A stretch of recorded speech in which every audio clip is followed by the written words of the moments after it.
大家好，我是魏之超。最近在知乎刷到一个热门问题为什么无论姐姐长得有多漂亮，弟弟都不会觉得自己的姐姐漂亮呢？有很多弟弟在这个问题的答案里现身说法晒他们的亲身经历他们大致都是在说你们这些外人只见过我家姐姐美美的样子，而我呢从小到大看过她无数的丑态，再加上从小跟她闹别扭被她欺负所以姐姐在我这个亲弟弟眼里那就是丑婆娘恶婆娘那当然是爱不起来了。但我觉得这些都是表面的弟弟们之所以看不见姐姐的美，从心理学的角度来看最根本的原因是人类都有天生的乱伦厌恶。关于乱伦这件事很多人的观念都被弗洛伊德的不靠谱说法给带偏了。弗洛伊德说人类有普遍的乱伦渴望，儿子渴望杀父娶母也就是那个著名的俄狄浦斯情节，女儿呢渴望杀母嫁父为了防止这种乱伦倾向人们就发明出了各种乱伦禁忌用各种文化的、法律的、道德的大棒来牢牢地压制住这种天生的乱伦渴望。弗洛伊德还认为人的很多心理问题都跟这种被压抑的乱伦渴望有关，但真实情况其实正好相反。人们普遍拥有的根本不是乱伦渴望，反而是乱伦厌恶。就像知乎里的这个问题所暗指的，在兄弟姐妹之间其实是不会在性方面相互吸引的。弟弟当然不瞎弟弟当然不会完全看不到姐姐的美但是弟弟的确是不会看见姐姐作为一个异性的散发着性吸引力的那种美的他们之间不但不会相互之间有异性之间的那种吸引而且关于他们自己兄弟姐妹之间的那种性联想其实会让他们感觉到非常的不舒服甚至是极端的厌恶这种乱伦厌恶呢，其实是一种在自然选择的压力之下所获得的适应机制如果一个个体没有办法避免乱伦那么他就更容易生下缺陷更多的、生存能力更加低下的后代所以呢，拥有乱伦厌恶的个体就会受到进化机制的青睐以保证人们与没有性缘关系的个体去结合。当然人们是没有办法直接识别出兄弟姐妹的基因的所以呢，实际上我们只能通过一些看得见、摸得着的、能够感知得到的一些外部线索来判断哪些人是我们自己的兄弟姐妹，是我们的血亲。其中最关键的一个外部线索就是在成长的早期，一个异性是不是跟自己一同亲密生活过如果一个异性从小就与我们亲密的生活在一起我们就会把它当作血亲，然后启动乱伦厌恶。人类学家爱德华·维斯特马克是最早观察到这一点的。他在《人类婚姻史》这一本书里这样写道他说自幼密切生活在一起的男女无论这种自幼说的是一方还是双方，那他们彼此之间通常就不大会有发生性关系的倾向，而这无疑是一种世界范围内的现象。这个说法呢，后来就被人总结成维斯特马克效应。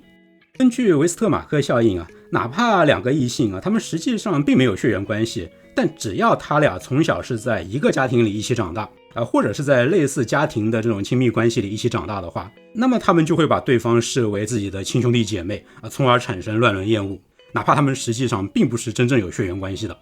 这方面呢，有两个经典案例第一个经典案例就是中国的童养媳。在上世纪中叶的时候斯坦福大学的人类学家玛格丽沃尔夫曾经在台湾地区开展过一项关于童养媳婚姻状况的经典研究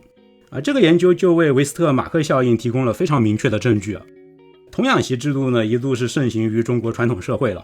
所谓童养媳就是小女孩在出生之后不久通常是不超过3岁就会被送到未来的夫家去抚养在这个新家里呢，小女孩与未来的丈夫同吃同睡两个小孩子他们像亲兄弟姐妹一样共同生活。一般来说是要到青春期之后他们才会被告知彼此之间其实不是兄弟姐妹，而是一对未婚夫妻。那么这对小情人会像文人想象的那样是青梅竹马两小无猜吗？不会的，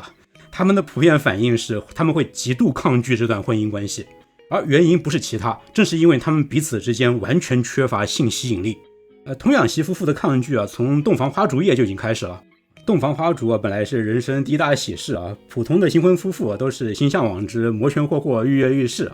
但是童养媳新婚夫妇却很容易在洞房花烛夜逃婚以至于有时候家长们得拿着棍棒守在洞房之外以防止他们逃走。在结婚之后呢，童养媳夫妇的婚姻也是普遍的不幸福，比普通夫妻有更多的问题。根据玛格丽沃尔夫的调查数据在当时的台湾普通夫妻的离婚率只有 1.2%， 而童养媳夫妇的离婚率高到 24.2%。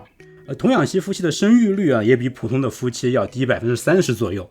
童养媳夫妇呢也更容易对婚姻不忠更容易外出找情人，而且呢双方似乎都对对方给自己戴绿帽这件事情不以为意。尤其是其中的丈夫的反应很值得玩味在中国传统社会妻子不忠对丈夫来说是奇耻大辱，一般情况下丈夫都会怒不可遏。可是在玛格丽·沃尔夫的调查里一些被童养媳妻子戴绿帽的丈夫却完全不在意，而他们之所以不嫉妒呢，就是因为他们对自己的太太根本就没有兴趣。他们在一起只不过是不想违背父母之命实际上却是各过各的，而且过得心安理得。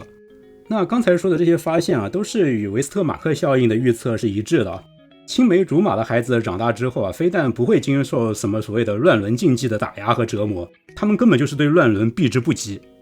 第二个经典案例呢，是在以色列的集体公社里观察到的一些现象。在以色列的某些地区曾经实行过一种被叫做基布兹的集体公社制度。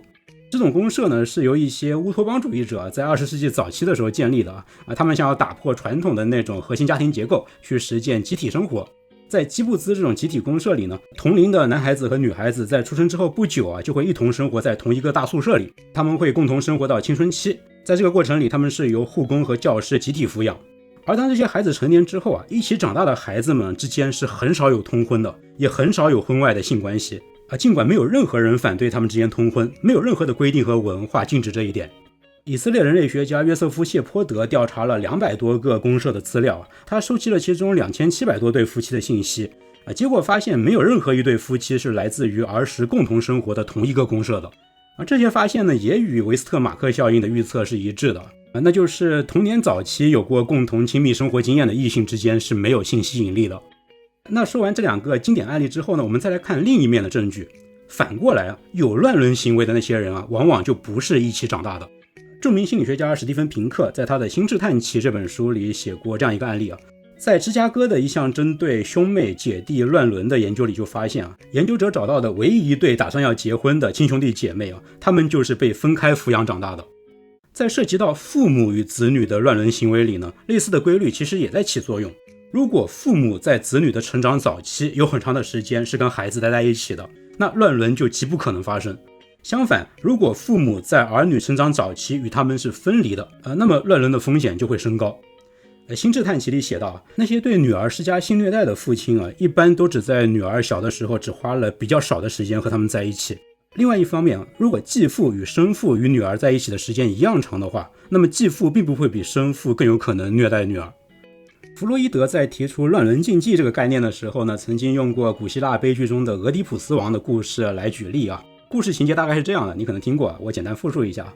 底比斯王拉伊奥斯被一个神使警告说他的儿子以后会杀掉他于是呢，他的妻子约卡斯塔生下儿子俄狄浦斯之后拉伊奥斯就把婴儿扔到了一座深山里那结果俄狄浦斯当然没有死嘛，他被其他人抚养长大。长大之后呢，偶然遇到了从来都没有遇到过的生父拉伊奥斯，在争执之中就把生父给杀了然后呢，俄狄浦斯又战胜了狮身人面的怪物斯芬克斯，得到的奖励就是成为新的国王，还娶了刚刚守寡的王后约卡斯塔，也就是他在成长过程中从来都没有遇到过的生母最后当俄狄浦斯王终于得知真相的时候他和自己的亲生母亲已经共同生育了4个孩子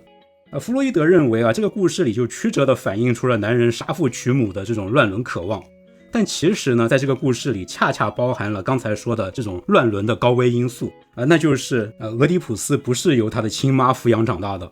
综上这些那么为什么无论姐姐长得多漂亮，弟弟都不觉得自己的姐姐漂亮呢？这个问题的答案就是因为维斯特马克效应在起作用，是因为自幼密切生活在一起的男女，无论这种自幼说的是一方还是双方，他们之间就都会产生出乱伦厌恶这种乱伦厌恶呢，就会将对方身上散发出来的那种性吸引力彻底归零。